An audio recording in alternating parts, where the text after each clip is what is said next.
係趙公亮。大家好，我係劉冠華。大家好，我係伍俊博。呢個就係我哋嘅藥室名茶館，呢個就係我哋嘅茶博士 App。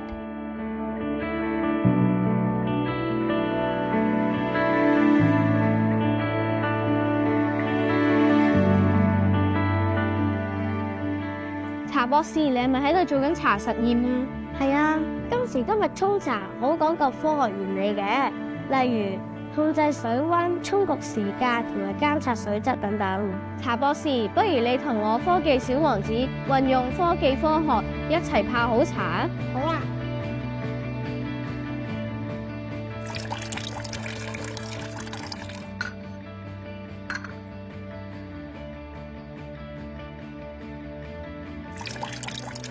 泡茶除咗茶葉，最重要就係水質。市面上好少有專門嘅泡茶工具測試水質嘅軟硬度。我哋開發嘅泡茶程式可以測量 TDS 值、pH 值，用影相功能辨識後轉成讀數傳入數據庫。用咗數據庫就可以記錄同埋揾出究竟邊一個地方嘅水適合沖某類茶，水質嘅軟硬度咧都好直接影響茶湯嘅味道同埋質感。同時 TDS 值同埋 pH 值亦可以即時反映到水質嘅好壞。再加埋溫度同埋計時功能泡茶，小學生沖靚茶都冇難度。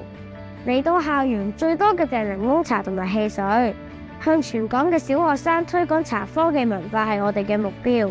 配合埋手機嘅 AI 虛擬導賞員，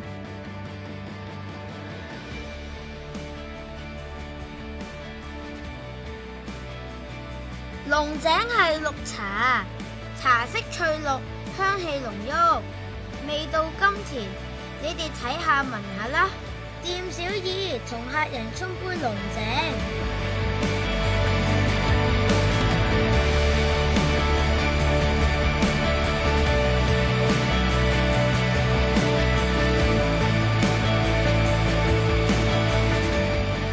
仲可以向學生介紹每日嘅精選靚茶同埋營養價值，推廣中國茶文化，由校園做起。多謝大家。